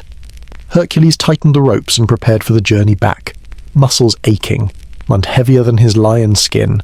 From a distance, he almost looked calm, just another hero completing another quest. But inside, he knew these labours were chiselling away at him, revealing someone harsher, sadder, maybe wiser. On Olympus, the betting pool reset. Hera leaned back, satisfied. He's still breathing. Good. I have plans. The gods laughed, the sun rose, and Hercules trudged on, leading the man-eating mares behind him. Another horror survived, another scar added to the growing collection, and somewhere deep down, he started to suspect the truth survival wasn't the victory, it was the punishment, and he wasn't done paying yet. The next order from Eurystheus landed like a bad joke wrapped in silk. Fetch me the belt of Hippolyta, queen of the Amazons. A simple errand on paper if you ignored the fact that Hippolyta led a nation of warrior women who didn't exactly throw tea parties for strangers. Still, Hercules saddled up again, weariness clinging to him like a second skin. By now, he'd fought lions or hydras and man-eating horses and his own mind. Facing an army of elite women sounded almost refreshing. Almost. He sailed across the Aegean with a small crew, the kind who either didn't know what they were signing up for or didn't care. The Amazon lands rose from the horizon, lush forests, tents bristling with spears and banners snapping in the wind. These women weren't legends. They were soldiers who bled and killed like any other. Hercules disembarked cautiously, expecting an ambush, but instead found Hippolyta herself waiting. She was tall, regal, with a presence that made even Hercules feel like a clumsy farm boy. The famed belt Ares gift, symbol of her authority, glinted against her waist. "You've come for my belt?" she asked, voice calm, not mocking. Hercules nodded, ready for a fight, but her answer caught him off guard. "You could have just asked. Take it. You've suffered enough. No traps, no tricks. Just a strange grace." Maybe she saw in him a man already broken by too many battles. Or maybe she was simply tired of the world's endless bloodshed. For a heartbeat, it seemed like this labour would be different. No slaughter, no tragedy. Then, up on Olympus, Hera smirked. Peace wasn't her favourite genre. Slipping into disguise like a bored actor switching roles, she descended among the Amazons, whispering poison in their ears. "Hercules is here to kidnap your queen," she hissed. "He'll chain you, sell you, erase you. Old fear is the easiest match to strike. It burns fast and wild." The Amazons' camp erupted in chaos. War cries tore through the air as the women mounted horses, spears glinting, eyes full of rage. Hercules blinked in confusion. What happened? But there was no time for answers. Arrows hissed past his head, one grazing his lion's pelt. He dove for cover, shouting for his men, heart pounding. He hadn't wanted this fight. He'd seen enough death to know victory always came at a cost, and it was never the ones in power who paid it. But survival leaves no room for philosophy. He fought back, his blows heavy, defensive. Every clash of blade against blade felt wrong. These women weren't villains, they were defending what they thought was theirs. Hippolyta rode into the melee, shouting for her warriors to stand down, but Hera's lie burned hotter than her voice could douse. In the chaos, someone struck her. She fell from her horse, blood staining the dirt. Hercules caught her before she hit the ground fully, his face twisting. He hadn't killed her, but her life spilled out all the same. Hera, watching from above, raised her cup in a mock toast. Cheers to misunderstandings. They're more efficient than swords. The battle sputtered to an ugly halt. Without their queen's steadying hand, the Amazons pulled back, grief and fury tangling in their eyes. Hercules stood there, Hippolyta dying in his arms, the cursed belt still fastened around her waist. She gripped his hand weakly. "Not your fault," she whispered, breath rattling. "Take it. Make it mean something." Then her eyes dimmed, and whatever fragile hope this labour had briefly carried crumbled to ash. He took the belt, but there was no triumph in it, only another notch in the long tally of pain. His crew didn't cheer. Even Eurystheus, when Hercules returned, seemed uneasy as he snatched the prize. Not that it stopped him from hiding behind his jar again at the sight of Hercules' blood-stained hands. The king never saw the nights Hercules woke choking on the memory of Hippolyta's face, the screams of her warriors echoing like ghosts. On Olympus. Hermes tossed another coin into the betting pool. Didn't think it would end in accidental regicide, but hey, never underestimate Hera's flair for drama. Ares smirked. Tragic and bloody now that's entertainment. Hera only sipped her wine, unbothered by the wreckage she'd caused. To her, this wasn't personal revenge anymore, it was art. Mortals were clay, and she loved sculpting their pain.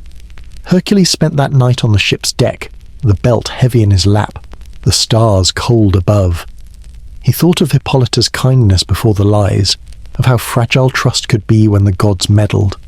He wondered if all of his labours were just this, a series of manipulated tragedies meant to keep him dancing on Olympus's strings. And maybe they were, but even as guilt gnawed at him, there was a grim resolve in his chest. If the gods wanted a puppet, he'd pull the strings his own way. Another labour done, another scar earned, another reminder that heroism was just survival wrapped in myth. And somewhere, Hera smiled in the dark, already planning the next wound. Hercules clenched his fists and stared out at the horizon. He didn't know what awaited him next, but he knew one thing: if the gods wanted a show, they'd get it. But it would come with blood and defiance. Always blood, always defiance. Hercules barely had time to breathe before Eurystheus hurled the next absurd demand his way. "Bring me the cattle of Geryon," the king said, like asking someone to pick up milk at the market, except these cows belonged to a three-bodied giant who lived at the edge of the known world. By now, Hercules knew the routine pack-up, march toward doom, hope his muscles held out longer than his luck. The gods, of course, watched like bored spectators betting on blood. He trekked westward for weeks, past lands where his name meant nothing, and his feats were just strange tales whispered over fires. The sun beat down mercilessly, burning his lion's pelt and chafing his shoulders raw. Hunger gnawed at him, solitude gnawed worse. By the time he reached the coast of Libya, his patience was running on fumes. Then, as if Hera wanted to spice up his misery, a new threat rose literally. Antaeus, the giant son of Poseidon and Gaia, blocked his path, towering with a grin full of malice. Going somewhere. Little hero, he boomed, voice shaking the sand. Antaeus wasn't just huge. He was invincible as long as his feet touched the earth. He crushed skulls for sport, collecting bones to build a temple to his father. Hercules, already tired, didn't bother with banter. They clashed immediately. The giant slammed him into the dirt, ribs cracking, air bursting from his lungs. Each time Hercules thought he had the upper hand. Antaeus just laughed and surged back, drawing strength from the ground beneath him. For a moment, Hercules wondered if this would be the labour that finally ended him. Then, through the haze of pain, he noticed the pattern. Every time Antaeus touched the earth, power flooded him. Hercules gritted his teeth, grabbed the giant around the waist, and with a roar that tore his throat raw, he lifted Antaeus clean off the ground. The giant howled, flailing like a fish yanked from water. Hercules crushed him mid-air, bones snapping like dry twigs, then hurled his lifeless body aside. The sand drank the blood greedily, and Hercules staggered away, chest heaving. Another monster down, another lesson learned: even the earth could betray you if you weren't careful. The rest of the journey felt endless. He reached the island of Erythea, where Geryon waited with his red-hided cattle and his two-headed hound, Orthrus. Hercules didn't bother sneaking. Subtlety wasn't in his skill set. Orthrus charged first, fangs bared, but Hercules swung his club and the dog crumpled before it even got a second bark. Hera, watching, hissed in frustration. She'd sent Orthrus as a warm-up, but her real champion still waited. Geryon emerged like a nightmare, stitched together, wrong three torsos fused at the waist, 6 arms wielding weapons, 3 faces twisted with fury. You've come to steal my cattle, all three mouths snarled in unison. Hercules, bruised and bloody, still found the energy for sarcasm. Steal, no. Borrow indefinitely. They clashed under the burning sun, a storm of swords and sweat. Each time Hercules dodged one blade, another came from a different angle. His arms shook, his lungs burned, but he refused to go down. If this labour killed him, so be it. At least Hera would have to gloat over a real fight. The battle raged until Hercules drew his bow, yes, the same bow he'd sworn he wouldn't use unless desperate. He loosed 3 arrows in rapid succession, each finding its mark in Gerion's 3 hearts. The giant staggered, a grotesque harmony of dying screams, then collapsed into the dirt, kicking up a cloud of dust that tasted like copper and ash. Hercules stood over him, chest heaving, staring at the carnage. Another life taken, another step toward redemption, or whatever mockery of it the gods had in mind. He herded the cattle, though herded is generous. They were stubborn beasts, more interested in wandering off cliffs than obeying. He cursed, coaxed, and occasionally carried them when they refused to move. The trip back was worse than the trip there. Hera, still unwilling to let him have even a shred of peace, sent gadflies to sting the cattle. They scattered like chaos given hooves. Hercules spent days chasing them across fields, rage simmering under his skin. By the time he returned to Eurystheus with the herd intact, he looked less like a hero and more like a man dragged through every circle of hell. And Eurystheus, he did what he always did, peeked from his jar, shrieked at the sight of Hercules, then claimed credit for the cattle. Hera's laughter echoed faintly on the wind, sweet and sharp as broken glass. Hermes tossed another coin. Still alive, he said, smirking. Didn't think he'd survive Antaeus and the 3-headed fashion disaster, but here we are. Ares yawned, disappointed there wasn't more blood. Hercules sat on a rock outside the city that night, watching the sunset bleed into the horizon. The cattle grazed nearby, oblivious to the blood spilled for their sake. He thought about Antaeus's grin, Gerion's screams, the futility of a hero's path paved in corpses. The gods called these labours justice. To him, they felt like slow-motion punishment, a marathon of the pain designed to break him. Yet he wasn't broken, not yet. Every scar, every drop of sweat was proof he wasn't done fighting not just for redemption, but out of spite. Hera wanted him crushed. He'd keep walking if only to spite her. The sun dipped lower, shadows stretching long. 11 labours done. 1 more to go. And if the last was anything like the rest, the gods would make sure it was the worst. Hercules didn't flinch. Let them try. He'd faced lions, hydras, giants, and grief that chewed through his soul. Whatever waited next, he'd meet it head on. Because that's what heroes do, not because they want to, but because no one else will. Hercules barely had time to let the blisters on his feet scab over before Eurystheus smirked with that familiar coward's glee. "One last task," the king declared, as if this were some minor errand. "Bring me the hound of Hades, alive." The room went silent. Even the flies buzzing over the cattle carcasses seemed to stop mid-air. Everyone knew Cerberus' 3 heads, a serpent for a tail, and a temper like Hera on her worst day. No sword, no club, no brute force would win this one. To fetch the guard dog of the dead, Hercules had to step into death itself. He didn't argue. Maybe it was exhaustion, or maybe he'd come to expect that the god's idea of atonement always flirted with annihilation. He journeyed to the mouth of the underworld at Taenarum, the air growing colder, the sun fading behind him like a distant memory. Each step echoed in his ears, crunching over gravel and bones. The living didn't belong here, and the land itself seemed eager to remind him. A bitter wind slithered past, smelling of rot and forgotten prayers. Hermes met him at the threshold. Of all people or gods, rules of the house, the messenger said with a sly grin. No weapons, no killing the guard dog, and, "Oh, Hades wants to see if you're dumb enough to actually try." Hercules almost laughed. After everything, the madness, just the hydra, the cattle chase, why stop now? He handed over his bow and club. Entering the realm of the dead unarmed felt like peeling off his skin, but he stepped forward anyway. The descent was worse than any nightmare. Shades whispered his name as he passed, cold fingers brushing his arms, begging for news of the sun. Among them, faces he recognized: his wife, his children. The sight nearly brought him to his knees. Their eyes weren't angry. That would have been easier. They were hollow, lost, lingering in the grey. Hera's curse had dragged them here, and nothing he could do would ever undo it. He whispered apologies to the dark, but the underworld swallowed his words whole. Finally, the cavern widened into the throne room of Hades. The god of the dead sat motionless, robes pooling like spilled ink. Persephone beside him with a gaze as sharp as winter. "You want my dog," Hades said flatly, as if Hercules had asked to borrow his chariot. "Take him if you can, but no blades, no blood, only your strength." His lips curled into a faint smirk. He didn't believe this mortal could do it.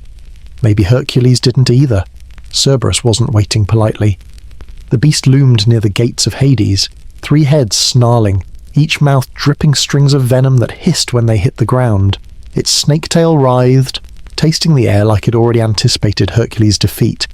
The sound alone was enough to splinter nerves, a growl that vibrated deep in the sternum, a chorus of nightmares that said, "You don't belong here." Hercules didn't charge. He didn't have the luxury of rage. He needed control. He stepped closer, slowly, whispering nonsense, prayers, maybe promises to himself. The first head lunged, and he dodged, barely. The second clamped down on his arm, teeth punching through skin. Pain flared white, but he held on. He wrapped his arms around the beast's thick necks, muscles straining like they never had before. This wasn't about killing. It was about dominating. One wrong move, and the serpent tail would pierce his spine. They wrestled like that, man and monster, on the banks of the Styx. Shades gathered to watch, silent spectators. Even Ares leaned forward somewhere far above, muttering bets under his breath. Hera's laughter echoed faintly through the caverns, certain this would be the end. But Hercules, bleeding, shaking, refused to yield. With a roar that tore his throat raw, he slammed Cerberus to the ground, pinning all 3 heads at once. The beast writhed, screeched, its tail striking sparks against stone. But finally it stopped struggling. For a heartbeat, no one moved. Then Hades' laughter rolled through the underworld, low and grudging. "Take him, then," the god said. "If you can carry him, you've earned it." Hercules staggered, hauling the monstrous hound onto his shoulders. It wasn't just weight, it was death itself pressing down. Every step back to the surface felt like dragging a mountain through mud. But he did it, because quitting wasn't an option, because spite is a hell of a fuel. When Hercules emerged into the sunlight, Cerberus snarling on his back, Eurystheus nearly fainted. The king shrieked, dove into his jar, and refused to come out until Hercules returned the dog to Hades, which he did, gently. Cerberus slunk back to his post, eyeing Hercules with what almost looked like respect or maybe hunger. Either way, he didn't lunge again, and just like that, it was over. 12 labours, each more insane than the last. Done. Did it erase the blood on his hands? No. Did it make him whole? Not even close. But it proved something. Hera never wanted him to realize he was more than her curse. He had faced death, gods, monsters, and his own shattered mind, and he was still standing. Barely, but standing. That night, as the stars blinked overhead and the world felt almost gentle, Hercules sat alone. The scars ached. The ghosts of his family lingered in the corners of his vision. He knew redemption was a lie the gods told to keep mortals moving. But there was something else: defiance, maybe even hope. The kind born not from forgiveness, but from survival. And if the gods wanted to send more monsters, more madness, let them. He'd already walked through hell and come back with the leash. What else could they possibly do for a while after the 12th labour? Hercules walked like a man who'd wrestled the world and won. Villagers watched him pass with awe, children whispering his name like a bedtime prayer. But the truth no bard ever sang about was darker. Somewhere between strangling lions and dragging hellhounds into daylight, a gnawing thought took root. None of these glorious feats were his. They were errands, political favours, someone else's mess dumped at his feet, a pawn in the games of gods and kings, and the more he saw, the more it hollowed him out. You'd think saving a town from a monster would make you feel alive. But when Hercules returned from cleaning Algaeus' stinking stables, covered head to toe in filth, muscles burning, he watched the king cheat him out of payment, laugh in his face, and get away with it. The gods didn't intervene. Hera probably toasted the injustice with a goblet of ambrosia. In that moment, Hercules realized what everyone else already knew: he was muscle, not a man, a convenient weapon to aim at whatever problem the powerful didn't want to handle. As the seasons passed, the cheers blurred into background noise. Each time he killed a beast or completed another absurd task, the grateful villagers threw feasts, but the wine tasted sour. The smiles faded when he turned his back. Whispers followed him: monster slayer, wife killer. That last one clung to him like a brand. No labor could scrub it off.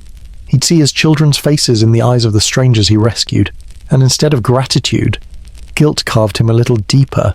Hera, watching from Olympus, could sense the shift. She didn't need to hurl lightning bolts. She'd already planted the seed of madness once. Now despair did her work for her. There's an old saying: break a man's body, he heals; break his will, he's finished. Hercules trudged up a mountain trail one evening, alone, weighed down not by a beast this time, but by a crushing futility. At the summit, he stood on the edge of a cliff. Below stretched a sea of clouds tinged gold by the setting sun. It should have been beautiful. Instead, all he could think about was how easy it would be to step forward. One misstep, and the gods would lose their favorite plaything. One fall, and the whispers in his head would finally stop. Here's your dark mini-hook. What kept him alive wasn't love. There was no doting family waiting, no warm home fire calling him back. What stopped his foot from sliding over the edge was something colder, sharper. The thought that maybe, if he kept going, he could one day balance the scale, not erase the blood, not earn forgiveness that ship had sailed the night Hera drove him mad, but somehow pay the debt he couldn't articulate. The wind whipped against him, carrying faint echoes of all he'd done: the lion's dying roar, the hydra's hiss, the quiet sobs of children orphaned by his own hands. Hercules pressed his palms to his temples as if he could squeeze out the noise. Hera's laughter threaded through it all, high and distant. She had almost won. Almost. The gods didn't need to hurl fire, they just had to watch him self-destruct. That was the true cruelty of Olympus mortals destroying themselves while the divine placed bets. He didn't jump. He slid down to sit on the rocky ledge, legs dangling into empty air. For hours, he stayed there in silence, his heart beat louder than any hymn. Somewhere far below, shepherds' fires winked to life, tiny specks of warmth in the growing dark. It occurred to him, maybe for the first time, that the people he saved would never know this version of him, the one shaking, hollow, desperate. They didn't care if he was happy. They cared that their fields were free of monsters. That was the job. That was all anyone wanted of him. The bitter irony, he didn't even blame them. Why should they care about the man when the myth was so much more useful? It wasn't their fault he'd let himself become a symbol instead of a person. Maybe that was why he stood up again, joints stiff, chest heavy. If he couldn't be loved, he could at least be useful. If his own life felt meaningless, maybe he could give meaning to theirs. A flawed bargain. But it kept his feet moving. When he came down from that mountain, there was no cheering crowd, no divine sign of approval, just Hercules, quiet, grim. With a new understanding, he wasn't free. He'd never be free. He'd always be the weapon someone else aimed. But now, he could choose where to point himself. That razor-thin difference between being used and choosing to be used would have to be enough. Hera watched him from her throne, lips pursed, so close. A few more nudges, and the half-blood mistake would have flung himself off that cliff. Instead, he'd found some stubborn ember of resolve. It wasn't love. It wasn't hope. Not really. It was guilt weaponized into survival. And that was fine with her. A man driven by guilt burns himself out eventually. She'd be patient. Hercules didn't hear her laughter anymore. He heard only the crunch of his sandals on gravel, the quiet night sounds of mortal life around him. He walked into the darkness, carrying his shame like a second skin, aware now that the story people told about him, the invincible hero, the demigod, was a lie. But he'd keep playing the part, because sometimes that's all a broken man can do, keep walking, keep fighting, not because he believes he's a hero, but because he refuses to die before the work is done. And somewhere in that stubborn, ragged persistence, there's a question you can't quite shake. Is that heroism, or just a tragedy that never ends? He didn't jump. He kept walking. Years bled into years, and the world learned to live in the shadow of a man who wouldn't die. Somewhere along the road, after the monsters, after the errands, after he realized usefulness would have to pass for meaning, he found Deianira. Not a miracle, not a cure, just a warm fire in a life built out of ash. They made a home in Trachis, and for a while the nights were quiet.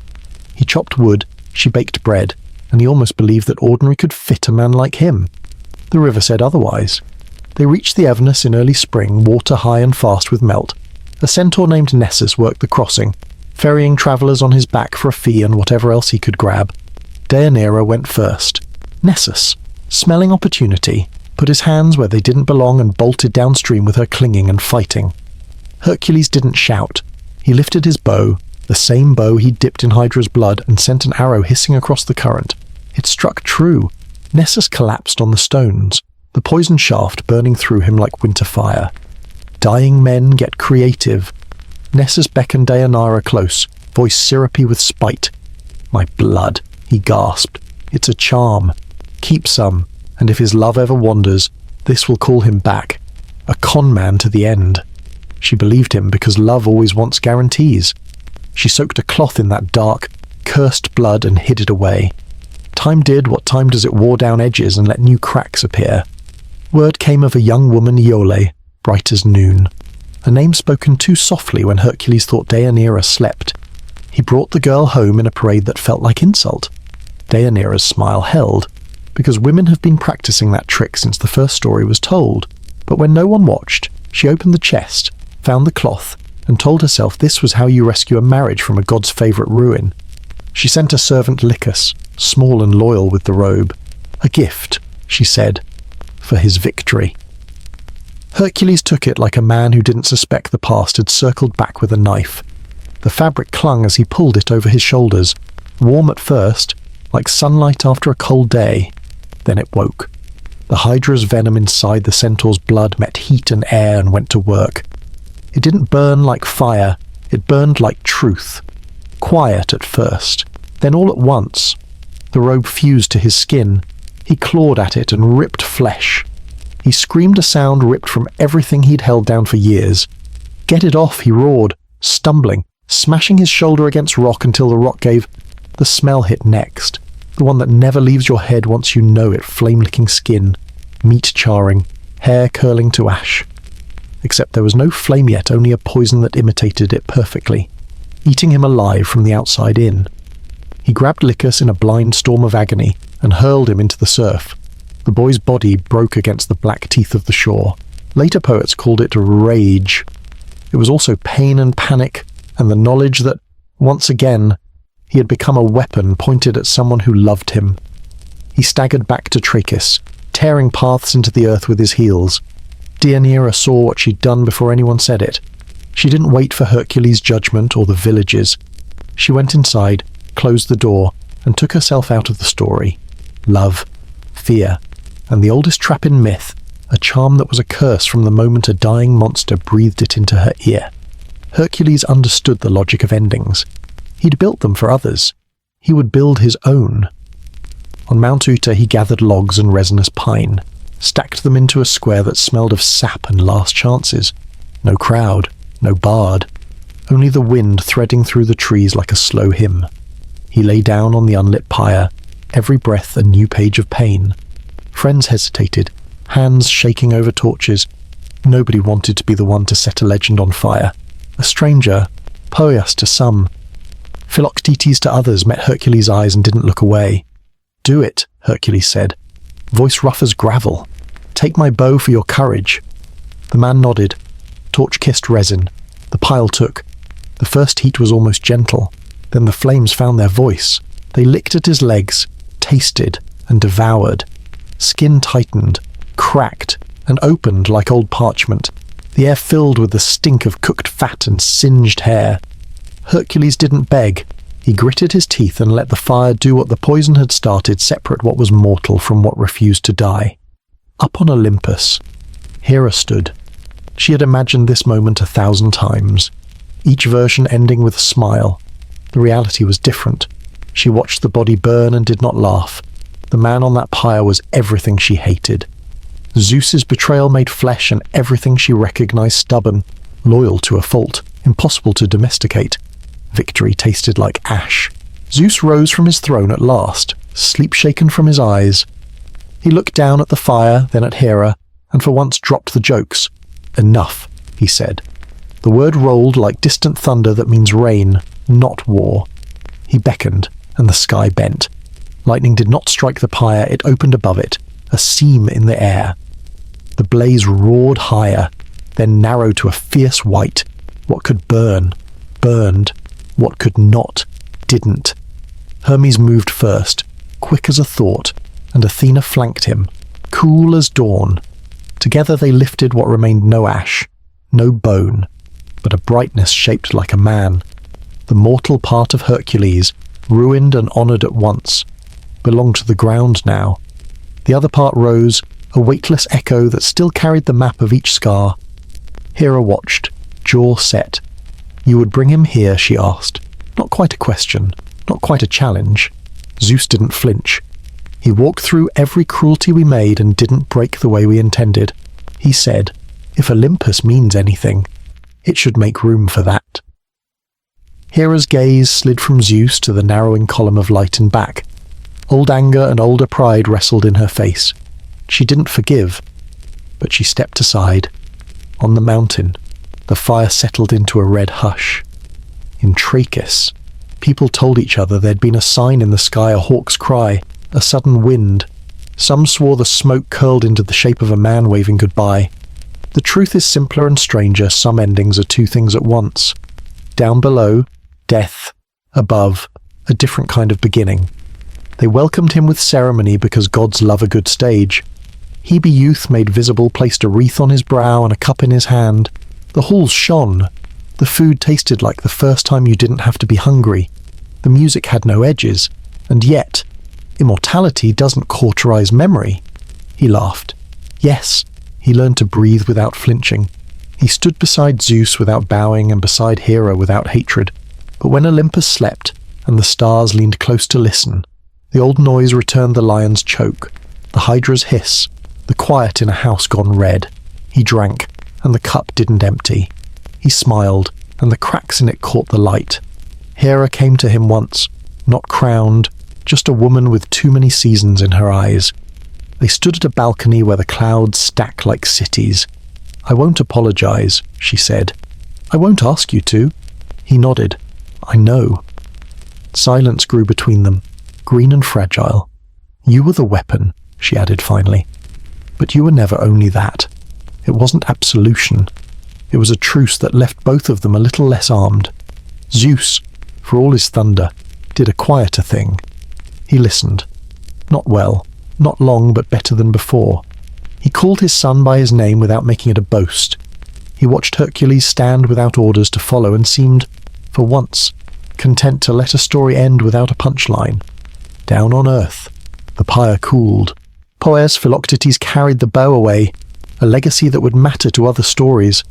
Rivers kept moving. Fields were sown. In Trachis, they spoke Deianira's name in kitchens, complicated and soft. Bards kept singing, cleaning the blood from the verses until bedtime made them sweet. But some listeners heard the other melody, the one with smoke in it, the one that says heroes don't earn their halos, they endure their fires. Hercules became what songs promised a god among gods. He married Hebe. He walked in gardens where nothing wilts. He learned the weight of never dying and found that it, too, can be carried. But he did not become spotless, immortal. Yes, just with a heart stitched from old wounds. When mortals prayed, he didn't demand perfection. He blessed the stubborn, the tired, the ones who kept going because stopping would make the noise worse. On certain nights when the moon hangs low and the air smells faintly of resin and rain, if you listen, you might hear a crackle that isn't the wind, not a blaze, not a warning, just the memory of a man who built his own ending and rose through it, carrying every scar like a map home. They still tell his story in taverns and temples, whispered by firelight or scrawled in the margins of old books. Hercules, Heracles. If you're feeling Greek about it, lives on in ways even Zeus couldn't script. You can find him on amphorae, mid-lion pelt pose, or in Renaissance marble, every muscle like it's flexing just for you. But the real legacy isn't the statues or the bedtime stories where the blood gets scrubbed out. It's the uncomfortable truth that clings to him like the smell of smoke on an old cloak. Heroes aren't clean. They never were. He killed. A lot. Some deaths were monsters. Sure. Some were his own children in a madness no one stopped.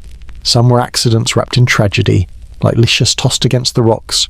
He didn't walk away spotless. He walked away scarred. And then he kept walking. That's the thing that sticks. Because somewhere along the way, people decided a hero must be flawless, untouched by the grime of being human. Hercules stands there in myth and says, really, that's the bar perfection. He's the guy with blood on his hands and burns on his skin, and somehow, in spite of or because of it, he earns a place among gods. Ask yourself, which matters more, never making a mistake, or facing the wreckage you've made and trying to build something after the ancients seemed to get it? They didn't write Hercules as a saint. They wrote him as a man who snapped, who worked, who broke, who clawed for some kind of redemption even when redemption felt like a sick joke. That's his diadem, not the gold crown or the lion's mane. He endured his own mess without pretending it wasn't there. Up on Olympus, he's a god now, which sounds like the ultimate get-out-of-consequences-free card. But immortality didn't erase the old questions, it carved them deeper. When mortals pray to him, it isn't just for muscles or glory, it's for strength to face the nights when you lie awake cataloguing your failures. Hercules hears that prayer better than most. He's been there. Gods who never stumbled can't help you when you're kneeling in the wreckage of your own life. Hercules can... That's the strange mercy baked into his legend. The most broken hero ends up the patron of broken people trying to stand again. And yes, the irony doesn't stop. Zeus still can't keep it zipped. Hera still side-eyes her stepson like he's a walking, talking paternity test. Olympus didn't turn into a therapy circle just because Hercules moved in. There's still drama, petty feuds, divine grudges, lightning bolts thrown like subtweets. It's almost comforting, though, isn't it? To know that even with ambrosia on tap and eternity guaranteed, the gods are just as messy as us. Maybe that's why these stories still work as lullabies. They don't lie about the chaos. They wrap it in myth and let you drift off with the soft assurance that perfection was never the point. Picture him sometimes, leaning against a marble column, watching the constellations. Maybe there's a smirk when he sees mortals still arguing about what makes a hero. He knows the answer isn't carved in stone. It's lived. It's ugly. It's getting up when you've burned down your own house. Hercules didn't get a happy ending because he deserved it. He got it because he kept moving towards something better even when better hurt. We like to think the gods have it all figured out, but look closer and you'll see the same restless searching we do. Hera, who spent years plotting his misery, ends up sitting in the same halls with him. No love lost, but maybe some understanding gained. Zeus, serial cheater and thunder-wielding narcissist, watches his son and maybe, just maybe, feels a flicker of humility. And Hercules, he pours another cup of nectar, listens to mortal prayers drifting up like campfire smoke, and answers the ones that sound like his own midnight thoughts. He's a god, sure, but he's also an older brother to anyone carrying something heavy. The bards like to dress it up with prophecies and divine plans, but the core is simple and stubborn. Your past doesn't vanish. It lives with you. The choice is whether you let it rot you from the inside, or you carry it with some kind of rough grace. Hercules chose the latter. That's why his name outlived kings and conquerors who never missed a step. Perfection is forgettable. Flawed endurance. Though that's a story worth telling over and over. And here's the dark little joke of it all: the world didn't get tidier after him. Wars still burned. Betrayals still cut deep. Even in heaven, There's gossip and grudges. Olympus is basically an eternal family Thanksgiving with wine stronger than the truth. But maybe that's the comfort. If even gods can't get their act together completely, you can stop demanding that of yourself. So when you think of Hercules, don't just see the lion skin in the club. See the man who screamed on a pyre, who hurt people he loved, who got hurt right back, and who somehow ended up shining anyway, not because he was stainless, but because he wasn't. That's the legacy. That's the Miyamai woven into the myth he's a god with calluses, and that makes him more useful to us than any perfect idol. And if you're lying there now, maybe counting your own regrets like rosary beads. Let this sink in. Heroes aren't the ones who never fall. They're the ones who fall and still look for a way to stand. The blood on your hands doesn't have to be the end of your story. Hercules would know. He'd probably hand you a drink, crack an inappropriate joke, and tell you to keep going, because Zeus will keep cheating, Hera will keep glaring, Olympus will keep being a divine soap opera, but you can sleep a little easier, knowing that even the immortals are as tangled and troubled as we are. If they can still rise, as maybe you can too, close your eyes, let the chaos hum in the background like an old lullaby. History's messy. Myth is messy. We're all messy. And somehow, that's enough. Good night.